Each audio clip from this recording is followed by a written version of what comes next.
Ci troviamo qui presso il Palamel di Porto Empedocle, dove un centro di raccolta si sta attivando. Partirà un pullman carico di beni di prima necessità. Parliamone con il sindaco che ha coordinato tutta l'iniziativa. L'iniziativa nasce dalla necessità da parte delle chiese evangeliche e anche dell'amministrazione di creare un punto di aggregazione per quanto riguarda la guerra in Ucraina, quindi abbiamo ritenuto opportuno mettere a disposizione il palazzetto per la raccolta di tutta una serie di viveri, di vestiario, di medicinali da inviare in Ucraina. È chiaro che si tratta di una grande sfida che i ragazzi hanno messo in campo, mi sembra che ci sono riusciti grazie anche all'aiuto della città di Porto Empedocle. Va detto che la città si è mossa in questo senso e quindi abbiamo avuto l'opportunità di avere oggi, come vedete, diversi pallet che partiranno da qui a breve. Ecco, il coordinamento per la partenza di questi beni come avverrà praticamente?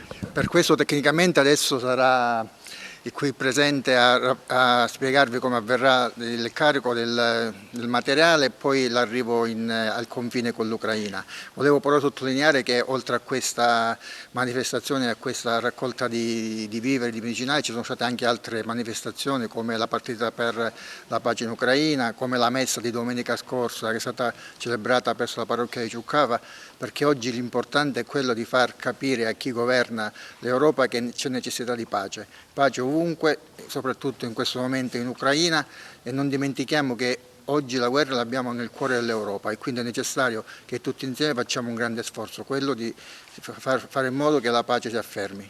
Tante le associazioni che hanno contribuito a questa donazione, tra i tanti lei.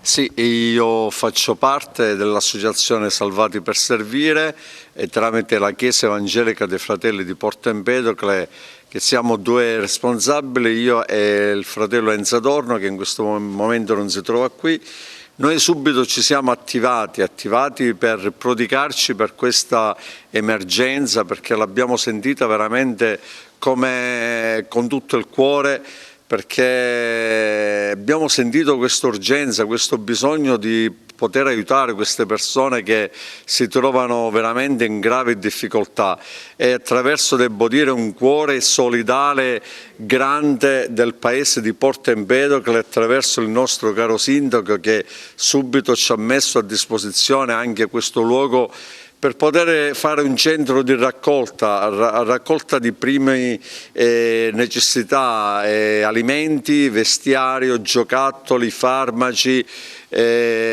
pannolini, coperte, piumoni, c'è tutto quello che può servire per aiutare queste persone.